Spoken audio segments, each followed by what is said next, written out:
Well, good morning, my friends. Actually, it's afternoon. Took me a little longer than I thought to get today's video set up. So today is going to be, what did I work on in the month of October? A little bit of this and a little bit of that. And I probably did not get as much done as I had hoped to, but so be that. But before we go there, I would like to welcome all the new subscribers. There have been quite a few lately. So thank you for clicking on the channel and giving it a try. And hopefully you're finding some things here that you will like and enjoy and hang around and be part of the NeedleBugg family. This is the NeedleBugg. My name is Karen. And really what we do is full coverage cross stitching, a little bit of other types of needlework, and a little bit of life. And to all of you who are returning subscribers, thank you, thank you, thank you so much. And it is great to see you back today. So today is going to be an update on what Karen has been working on. Now, if I remember correctly, I don't remember correctly. I gave you a list in my last monthly update of what my plans were. Well, you know me and best laid plans. They are forever changing. I don't know why I make plans. I never stick to them. I don't know why I do it. I like to have a general idea, but I really don't know why I do it. It just is the mood of the day or the moment, or it is what it is. You know, I have to do what my guts, I guess, tell me to do. And I stitch on any given day what I am drawn to. So I don't have a rotation. I'm going to spend so much time on this. I'm going to spend so much time on that. I'm going to work on this one first and this one and then this one. No, that don't happen here. Whatever I feel like I want to stitch on when I get up that morning is what I stitch on. It could change till lunchtime and it could change till evening. One never knows. But let's look at what I have done this month. First up, and I'm looking at it right here, is God Shed His Grace. Now, it's on a scroll frame, and I will tell you why in just a little bit. So hang on there. Okay, I'm going to hold it this way, and this is where we are. I should put there we go. Put the light up. There we go. It's a dreary kind of day out there today. So it was like, okay, you need a light, but you don't need a light. So this is where I am. And it goes over this way just a little bit more, but not too much. And if you remember, I was going to stitch across a full line at a time, working the sides, working this way, one line at a time, and complete the line as I went. Okay, how many of you said till the next time Karen shows this, it's not going to be that way? Ding, ding, ding, ding, ding, ding, ding. You win because it's not that way. I am now working in all those hanging threads. I'm still going to work it sideways, just because that's what fits on the scroll. And that's okay. I don't mind doing that. I do have to change a little bit the way I do my X's because of the way I started. And I don't want, of course, you don't want your X's crossing different ways. You can. There's no rule that says they all have to cross the same way, but I like to keep them the same. So this is where we're at. So as you can see, I'm working in the threads. I have these up here to do yet. And we will continue on. Now, I will not guarantee you till you see this again. There might be another method. I don't know. But those of you that have been around a while know that, yep, that's how we roll around here. Yep, that's exactly how we roll around here. Things do not stay the same.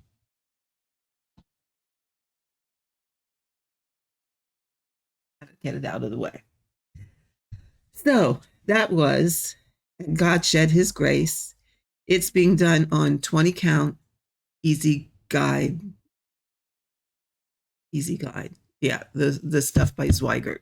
The stuff with the gray lines, not, I don't know, I'm not a fan of the stuff with the red lines, but to each their own. That's just me. So what else did Karen work on this month? Well, again, it's on a scroll frame. You'll find out why in a little bit. Karen's done a little bit on, see, you know what? I'm going to switch the camera. Okay, so hang on. We bring this around, and let's switch to the overhead because then you can see this a little better. Okay, this is Long Dog 2 Men's Morris. It's one of the newer ones. So this is how far I am. It hasn't gotten quite as much love, but it's coming along. And this is a nice one to relax with in the evening when you really don't want to think about, there we go. When you really don't want to think about, well, there's counting, but it's all one color. So it's easy peasy stuff. So that's where I am on that. I think when you saw it last, I did not have the owl stitched. I only had just a little bit down the side. So I've done the owl. I've done the two borders that are diagonal. They were just started a little bit. And I've put the second set of flower in that and then started that motif that's going to be on the diagonal underneath the flowers. So considering, I didn't do half bad. This is on navy blue 25 count Lugana. And since I have my new scientific goggles, I'm able to see it just fine. So that is how far we got on, or I got on 2 Men's Morris. Let me just check something. Oh, okay, my mic. There for a second, I looked at my screen here and I thought, oh my goodness, my mic is not working again. But it is. So hopefully you are hearing everything that I am blabbering on about. So this is really quite an enjoyable stitch, and I am rather liking it. It's nice as a nice change of pace. So that's where we are on that one. Now, I think that is my only 2 cross-stitch projects that I worked on this month. All of you know that I have been doing some Hardanger, and I have been doing that giant table runner, which I did cut down. I am altering it. I'm going to turn this light out so that, there we go. Now you can see it better. I'm sorry to have to make it dark, but white on white is just terrible hard for you to see unless I turn that light out. So this is where I am. Right here is the halfway point, right across here. So what I will be doing is I've already put this diamond that matches this diamond. So everything above here, all of this, will just get turned upside down and put below this halfway point. So it will essentially come out pretty close to square. I am going to continue, or I plan on doing the lacy edge as the pattern called for. I am, however, going to change the filling stitches that the pattern called for, mainly because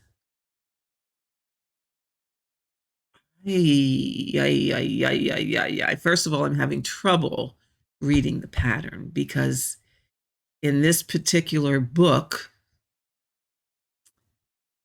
a lot of the notes for what to stitch when and where are on the pattern. So it blocks out sections that you can't see.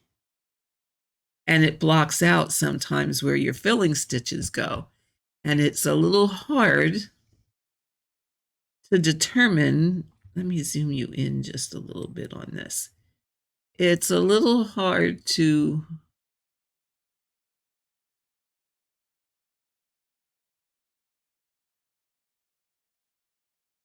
whoa, that was a little bit too much.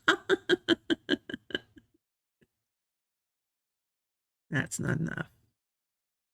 Oh, this is touchy, touchy, touchy. There, let's look at that. There we go. It's when you have writing that goes over these areas, it's just a little hard to see what you're supposed to do in those areas. So I thought, you know what?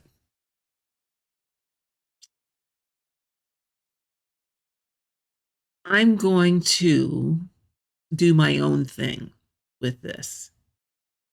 Yes, I have taken the basic foundation of the design from the book. But the rest of it, I'm going to make it my own is really what I'm going to do.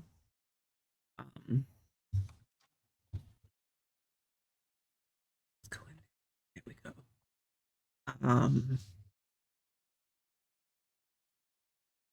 Yeah, I'm going to change how I fill them.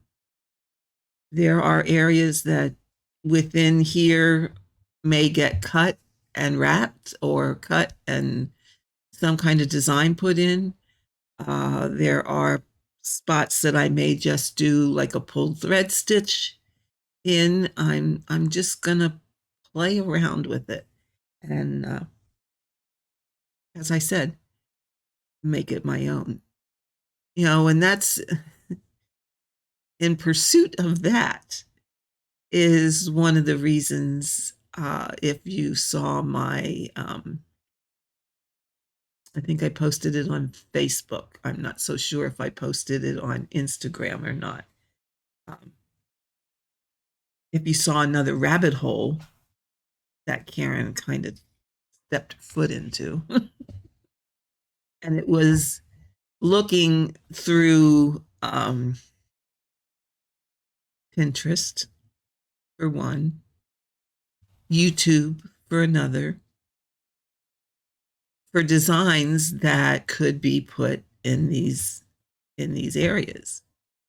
You know, these diamonds or this narrow, those are pretty easy. But when you come to places like this, or yeah, you just want some, I want some variety. So in light of all that, get that out of the way. Karen fell down a bit of a rabbit hole. And the rabbit hole is reticello embroidery, which, from what I am seeing, I can easily incorporate that into a Hardanger doily. If you, like I said, if you follow my Facebook, you probably saw this. So let me zoom you in once more.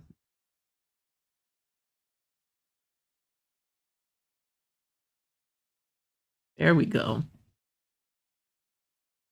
So this I found really quite enjoyable to do. It was a little, I don't want to say tedious, but there is a learning curve to it.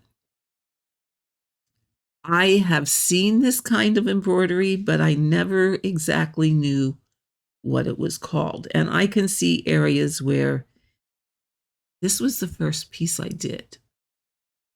And I can see places where it really could have been done better. What I have found is an online course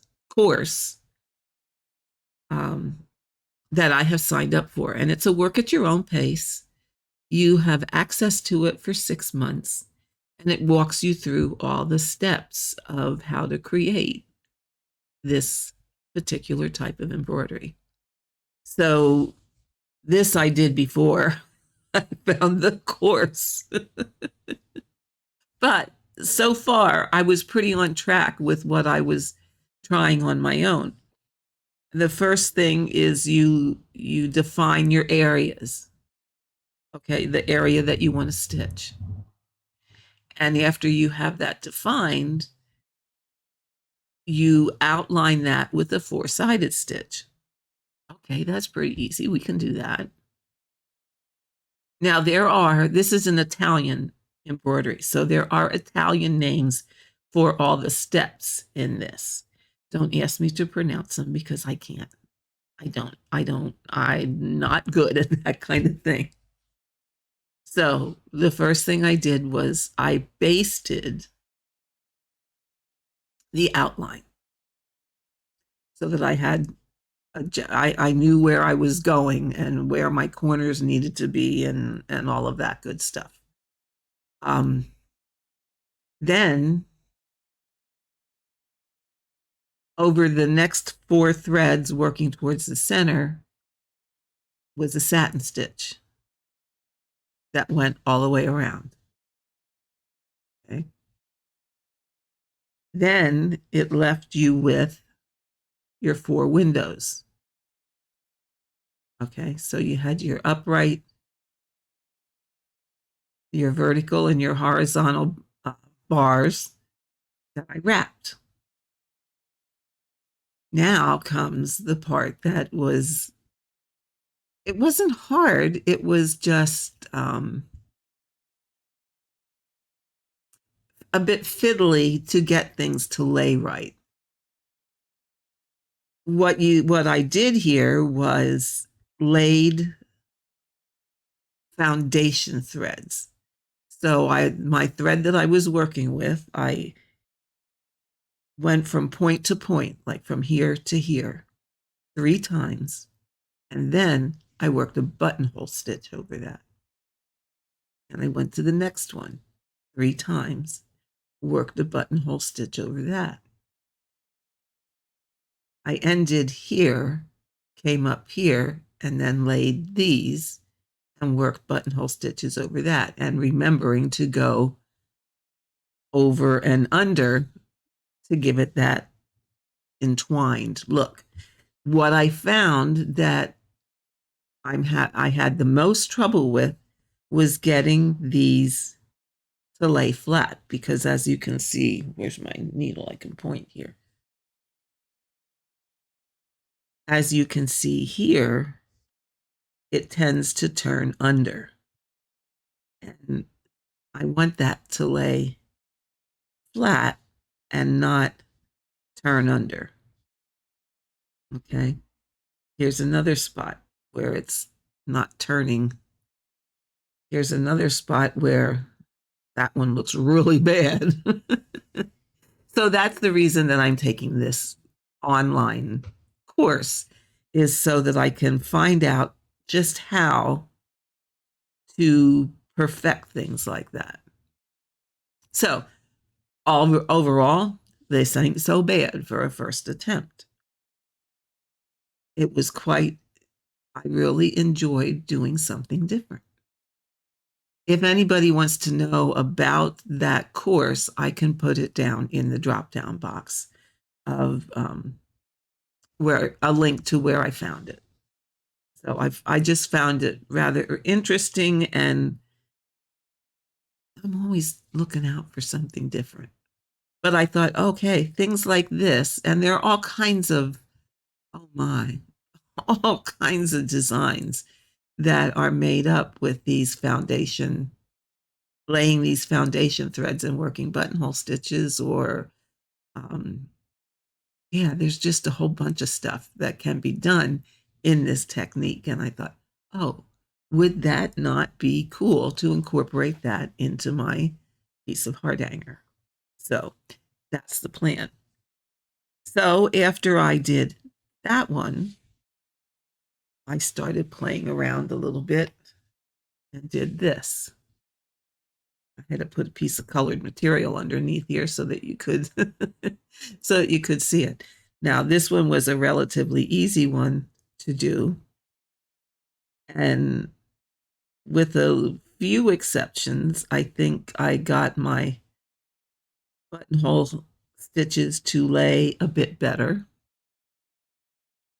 I just haven't decided what I want to do here, and I have not even cut this one out yet. So that remains to be seen. So we shall see how that goes. And I can update you with that on the next video. But as I said, that's where I have been spending more time, especially the last 2 weeks, than I did with my cross stitch. I found something new. I had to play with it. I had to, you know me, it was not going to get the best of me. I wanted to, okay, we gotta really try this, and we're not gonna have it, it's not gonna beat me. So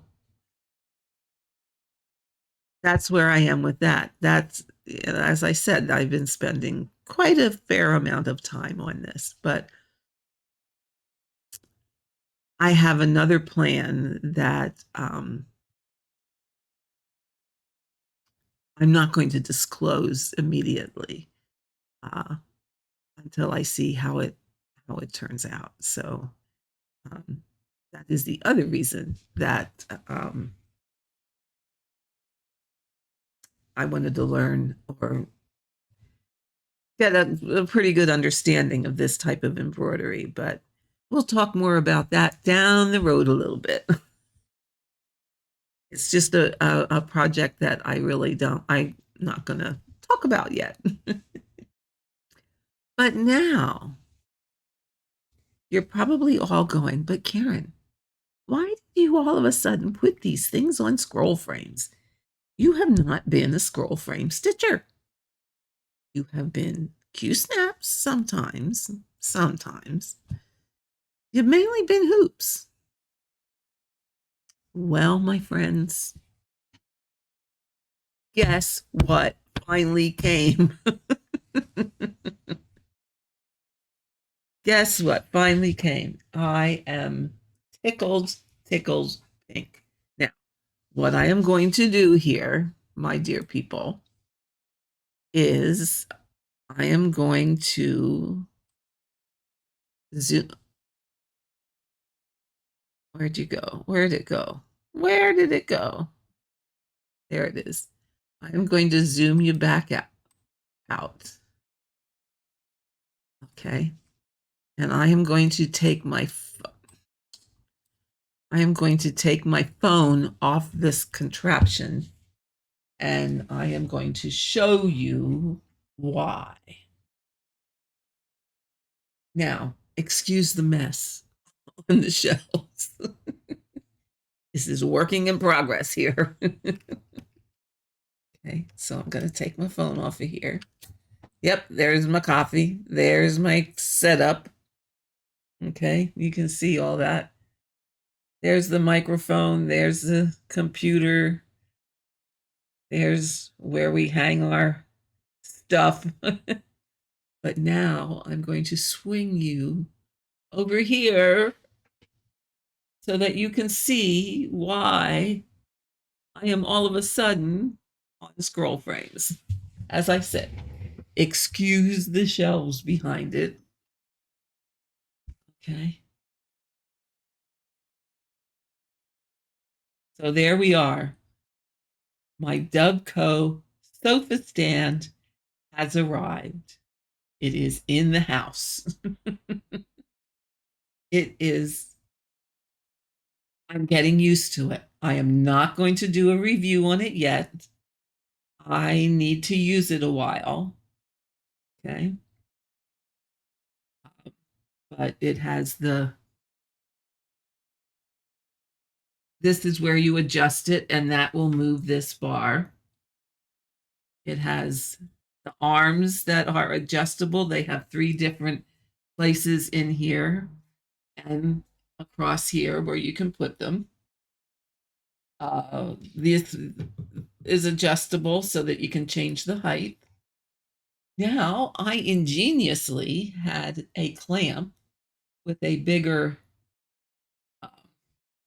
tablet holder thingy, and I can put my tablet right there, which is really nice because then I can see my chart right away while I'm stitching. But it is a very nice piece of work. I'm gonna take you back to this screen. It is very well made, very well made, and it was packed very well. I did not make a video of the unpacking, but I did take pictures of the unpacking. So at the end of this video, I will insert those pictures of how it came. Just an FYI, if anyone orders anything from there, you will have to sign for it when it gets here. I did not realize that. But I'm going to say it left Dubco on the 12th of October. From the 15th until yesterday was Thursday. That's when I got it. Until Tuesday this week. It looked like it didn't move. It looked like the last thing I could find was prepared for shipment from Russia here. So I didn't know what that meant. Did that mean that, okay, they were getting it ready to ship, or the postal system was getting it ready to go through their processes to ship? Did that mean it was shipped? Did that mean it was shipped? It's here in the United States and it's stuck in customs. So it was like 9 days, 8 or 9 days, and it didn't move. And I was getting a little bit nervous. Just a little bit nervous. And then all of a sudden it was released from customs and it was going to wherever it goes to next. And then from Tuesday, it came, I got notice it was being delivered on Thursday. Well, Well, my friends, guess who stalked the mailbox? Only because my friend also ordered something. It also shipped at the same time. She happened to not be home when the mailman brought it, or mail person brought it, and they didn't leave it because it needed a signature. Yeah. And unfortunately, well, yeah, there were circumstances that she could not have been home. So, yeah. So she will get hers when when she gets back from a trip that she had to take. So I feel bad for her because I know she's biting at the bit to get her. Now, she didn't get a sofa stand. She got the table stand and a bunch of other stuff. Um, and I know she's biting at the bit for it, but it's safe at the post office until she gets back. So Karen, however, stalked the mailbox because out my windows, I can see the mail come up the street. So I saw him stop at the mailboxes right before ours. I took my chubby little self right outside, right outside to the mailbox. And when she pulled up out front, I said, I'm saving you some steps. Here, I'll sign.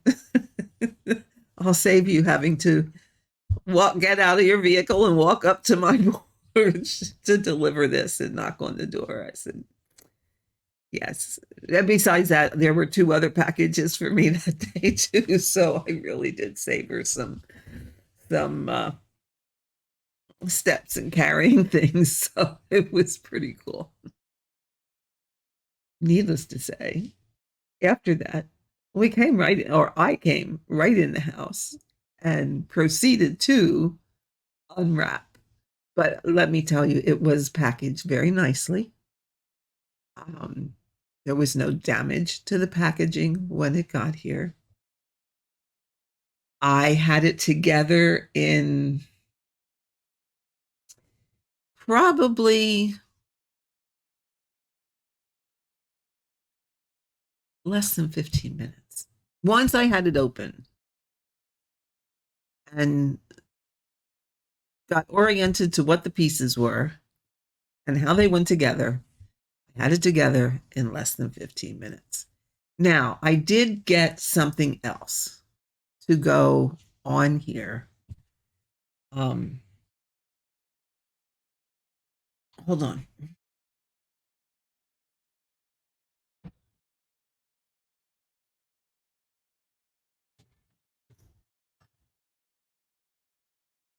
But I don't know if I am going to use them. These attach onto the bar that holds it, that you put it the bar that you attach the legs to. Okay. You can attach this to that bar. And then there is a round rod that lays in these openings. Now, my initial thought, because I didn't realize that that bar was going to be just laid in there and be able to spin around and all that good stuff. But my initial thought was to be able to put a light and my tablet on that.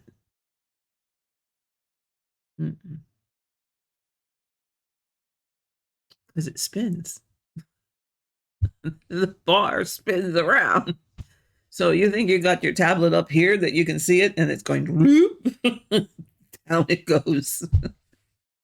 However, and I said, I don't know yet. I'm the jury's still out on this one. I may put it on and think about, is that something that I can put my floss on? Now, right now, I'm using those, I'm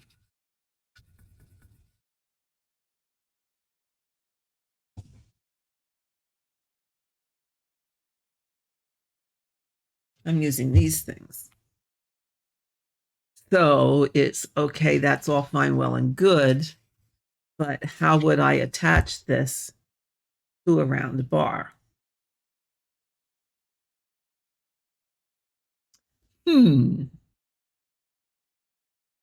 So, as I said, the jury is still out. I don't know if I'm going to use this.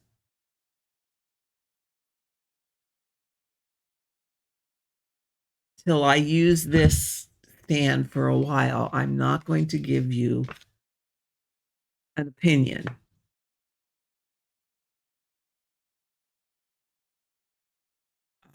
I want to use it first. I want to use it for a while, and then I will review it for you.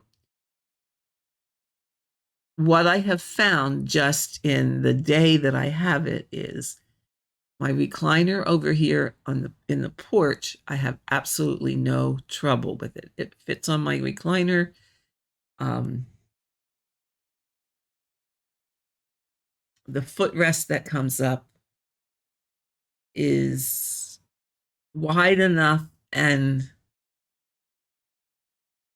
I guess I want to say sturdy enough that everything can set right there. I can adjust it to the position that I need, and everything is fine and hunky-dory. Now, last evening, I took it over into the living room and tried it on that recliner. And it's a bit challenging.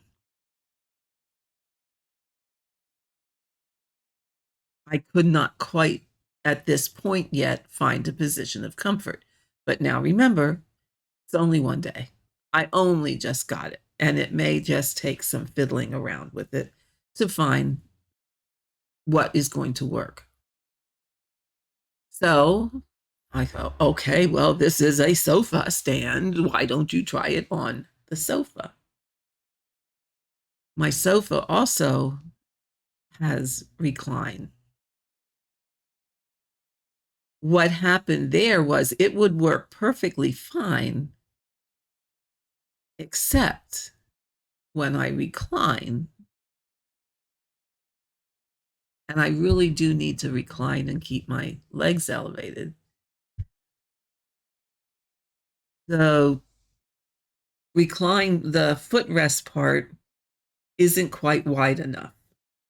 So one side is on the footrest part, and the other leg kind of hangs.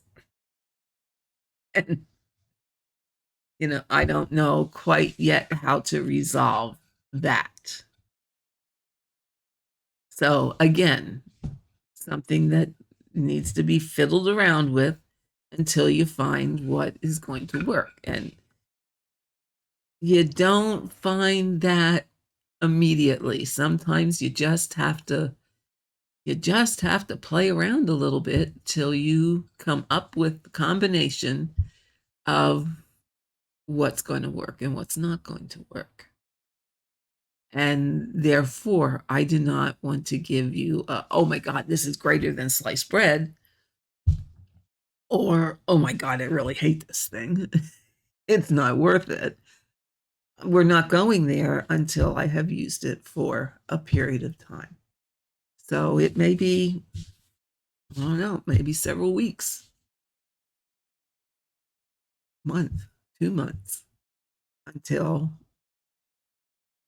I can really give it an honest assessment. Now, in light of all of that, my friend Barb actually ordered the table stand with the arms to hold a scroll frame, with the accessory piece that allows you to get to the back by being able to flip this way instead of having to go this way. So it will do this like the Patoki. If you have a hoop or a Q-snap in it. Now, see, that's the thing. That's the thing. The Dubco things are far more versatile. Now, this is just my own opinion, folks, just my own opinion. Not affiliated with anybody, not wanting to down one and praise the other, just to state a fact of what I find to be beneficial, or what I liked about one versus what I didn't care for about the other. Okay. It's just a comparison. That is it. So let's understand that right from the beginning here. My opinion from what I have seen, and like I said, I have not seen Barb's table stand yet. My opinion is Dubco products are far more versatile than Patoki products.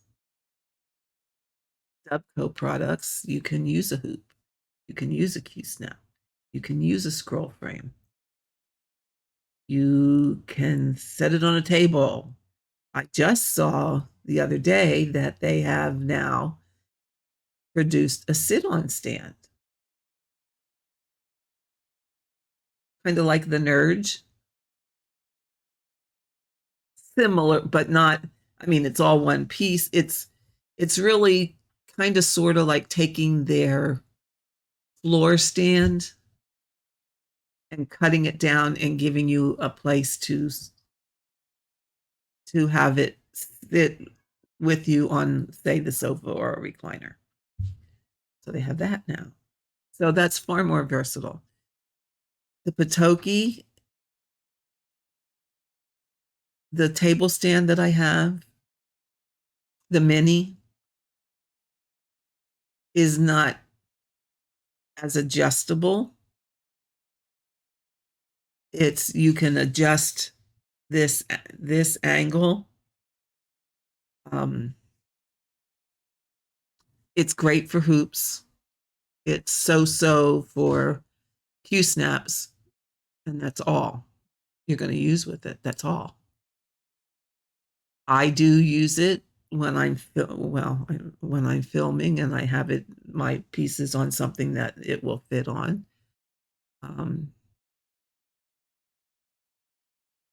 Yeah.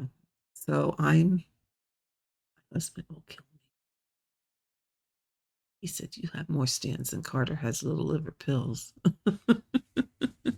He can't keep track of them. It's like, well, what do you need another stand for? Well, because I haven't found the perfect one yet. They're all very good stands, don't get me wrong. All of them are very good stands. The Patoki is a very good stand. There are pros and cons to that, just like there are anything else. The Dubco, there are pros and cons to this, just like there are anything else. And a stand that works for me might not work for you. A stand that works for you might not work for me. So it's really an individual. I got a cat just came up on the table here. It really is an individual kind of thing. As I said, what works for you may not work for me. What works for me may not work for you, which is truly why I want to give this a fair shot and use it for a while before I give you my opinion of it. Okay. You know, I'm unsure yet, but I am considering. So if anybody is interested, I am considering selling my Patoki, my mini table stand. Do you see the cat going across? There's the tail. Mr. Curious has come to visit.